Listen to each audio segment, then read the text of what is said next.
नमस्ते छात्रों, आप सभी का डीएवी श्री विष्णु विद्या निकेतन में हार्दिक स्वागत है।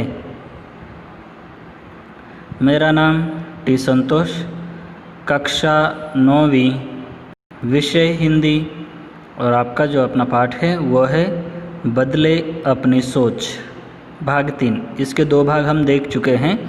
हमने इस पाठ में देखा एक छोटी सी लड़की है जो संयुक्त राष्ट्र संघ में भाषण दे रही है, जिसका नाम युगरत्ना श्रीवास्तव है और वह एक भारतीय है, इसलिए हम सब भारतीयों को उस पर गर्व है।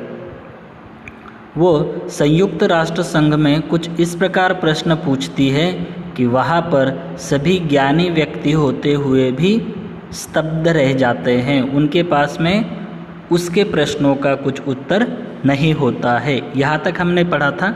अब देखते हैं आगे और क्या क्या वो पूछती है या किस प्रकार से प्रश्न वो पूछती है। यदि राष्ट्र की सुरक्षा, शांति और आर्थिक विकास ही आपके लिए ज़रूरी है तो पर्यावरण बदलाव जरूरी मुद्दा क्यों नहीं होना चाहिए। वो कहती है कि अगर सब, हम ही नहीं, हर देश का नागरिक और हर देश के जो लोग हैं बड़े बड़े, वो यही सोच रहे हैं कि देश को आगे बढ़ाया जाए, आर्थिक विकास किया जाए, देश नंबर 1 पर आ जाए, तरक्की करें।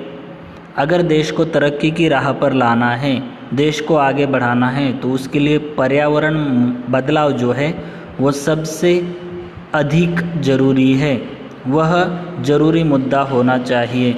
क्योंकि अगर पर्यावरण साफ सुथरा नहीं रहेगा, स्वच्छता नहीं रहेगी, पर्यावरण दूषित रहेगा, प्रदूषित रहेगा, तो क्या होगा?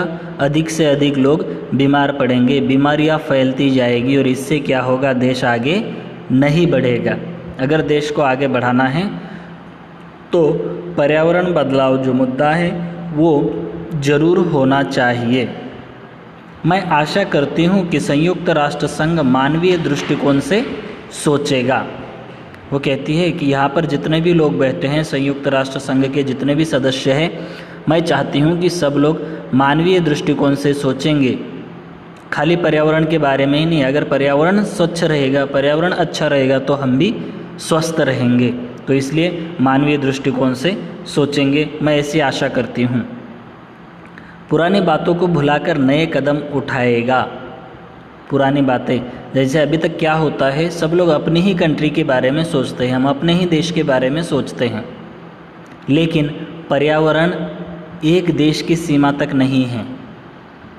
ऐसा नहीं है कि अपनी सीमा ख़त्म हो जाती है तो पर्यावरण दूसरा हो जाता है, नहीं। अगर हम यहाँ पर प्रदूषण फैलाएंगे तो असर दूसरे देश पर भी होगा, अगर वो लोग प्रदूषण फैलाते हैं तो उसका असर हम पर होगा। तो वो कहती है कि पुरानी बातों को भूल जाइए और कुछ नया कीजिए। अब हमारे हाथ में केवल वर्तमान और भविष्य है।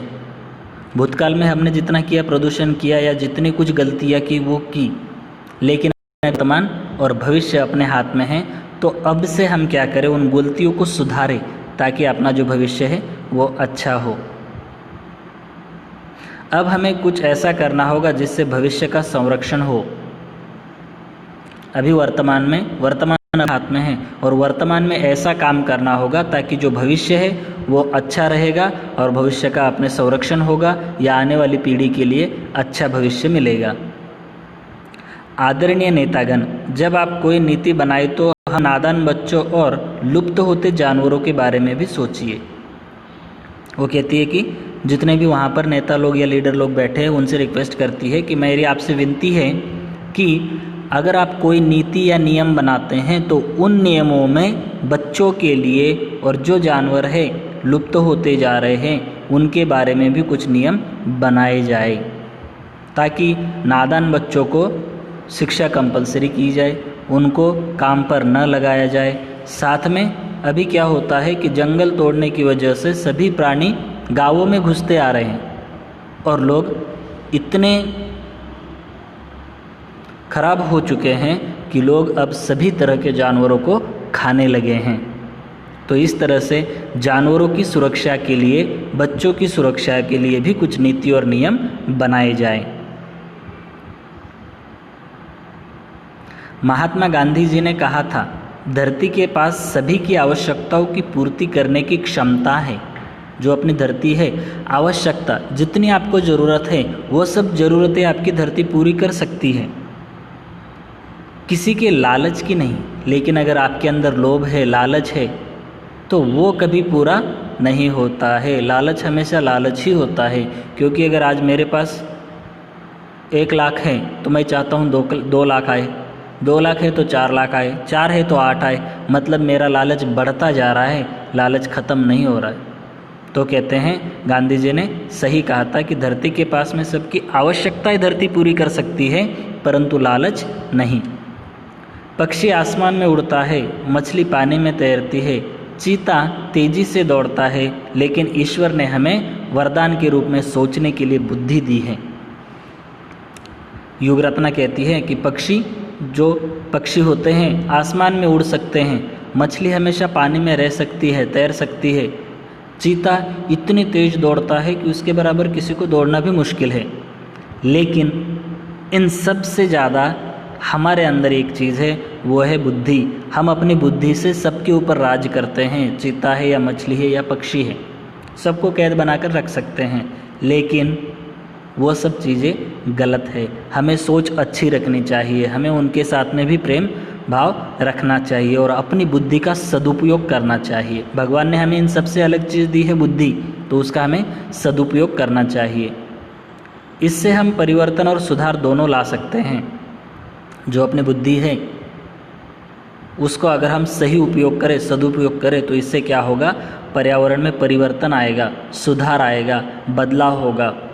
लेकिन सदुपयोग करेंगे तब। इसलिए सदुपयोग कीजिए और पर्यावरण में सुधार और बदलाव दोनों हमें लाने हैं। चलो अब हम आगे बढ़ें, अपनी जन्मभूमि को बचा ले, अपने घर को बचा ले, अपनी धरती को बचा ले। धन्यवाद। वो कहते हैं कि अब चलते हैं, अब आगे बढ़ते हैं, अभी से शुरुआत करते हैं। पहले हमें क्या करेंगे, अपनी जन्मभूमि जहाँ पर हमने जन्म लिया है, मातृभूमि, उसको बचा ले। अपने घर को, अपनी जन्मभूमि मतलब अपना घर, और अपना घर या अपनी जन्मभूमि मतलब अपनी धरती माँ। तो कहने का मतलब यही है कि हमें पूरी धरती को बचाना है। धन्यवाद। इस भाग में बस इतना ही, मिलते हैं अगले भाग में, तब तक के लिए धन्यवाद।